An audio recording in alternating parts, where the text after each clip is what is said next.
Olá, irmãos. Chegamos no capítulo 18 de João, um texto conhecido como a prisão de Jesus. E agora, de fato, aqui nós chegamos no Getsemane. O Getsemane.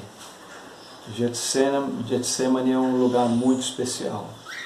Geograficamente, o Getsemane era um horto, era um jardim muito bonito que ficava no Monte das Oliveiras. Era um pedacinho ali de um jardim e ali havia era um local onde havia uma prensa de azeite, né? O azeite era muito comum naquela época, naquela região. E Getsemane significa isso, prensa de azeite. E não é à toa que Jesus, espontaneamente, depois de conversar com os seus discípulos na ceia, Jesus vai para o Getsemane. Ele podia ir para outros lugares, tinham outros tantos lugares onde ele poderia ir, mas ele vai para o lugar da prensa de azeite, onde aquele fruto era esmagado, onde aquele fruto era prensado, espremido, e aí dali se retirava o óleo precioso, né, da oliveira, que era o óleo da unção. E nós vamos entender em primeiro lugar que Jesus vai espontaneamente para um lugar onde ele vai ser prensado e moído. Por isso que nós cremos, e outros textos falam sobre isso, que ele se deu. Ele tinha uma missão a cumprir e por isso ele se deu e por isso ele foi para o lugar da prensa, o lugar da aflição, o lugar do esmagamento. Jesus foi para o Getsemane. E Jesus vai para ali com os seus discípulos, logo depois chega, você leu o texto antes aí, se você não leu o texto, você precisa ler primeiro. Não acompanhe só a nossa palavra, leia o texto. O mais importante é você olhar para o texto bíblico.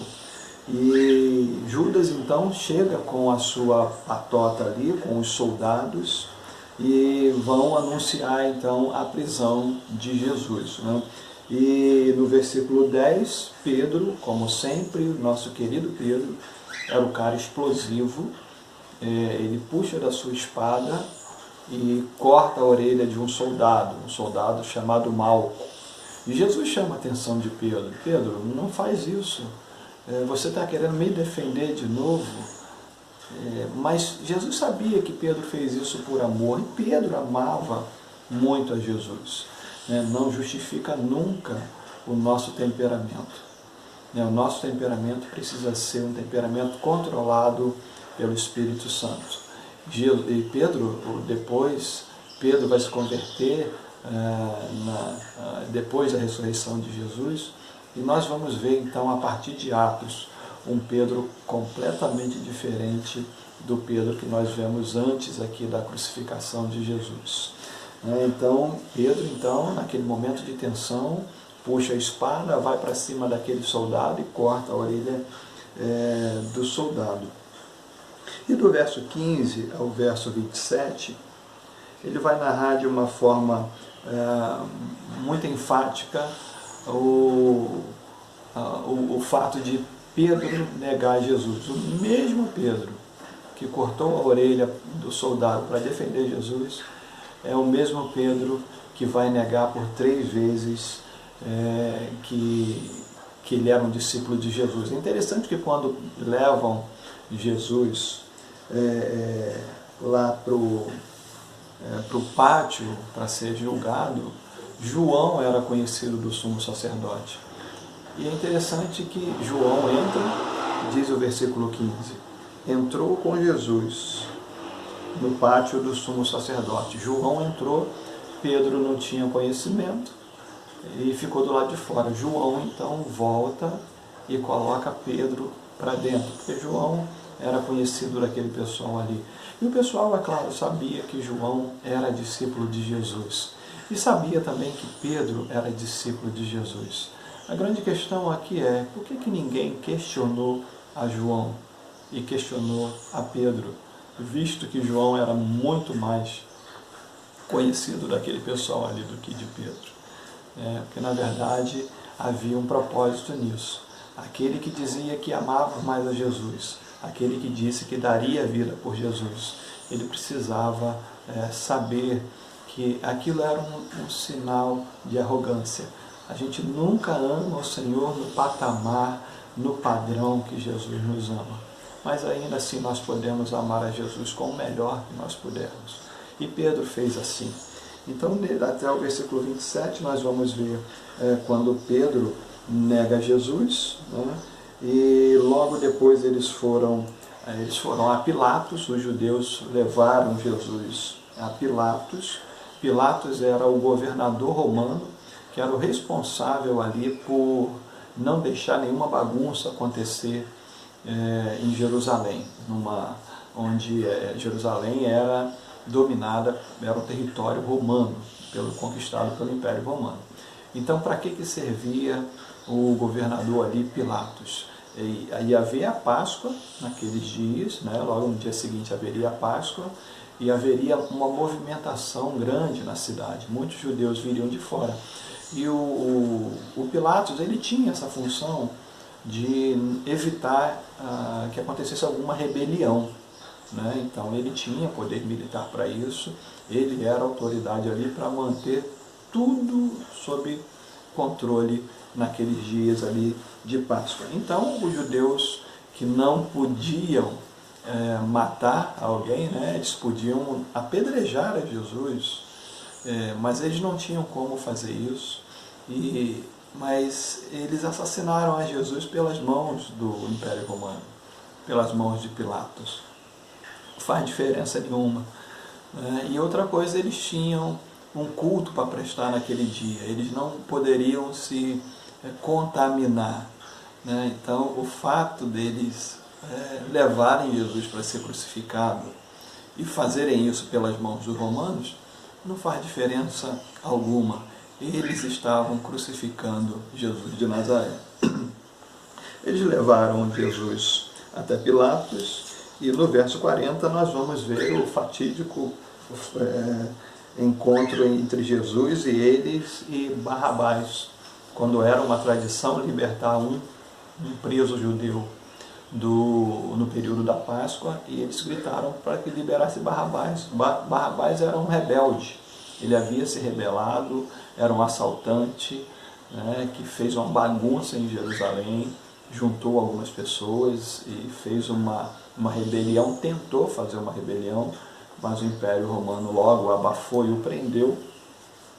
E aí os judeus, os religiosos judeus começam a gritar: solte Barrabás, prenda Jesus, crucifica-o e solte Barrabás.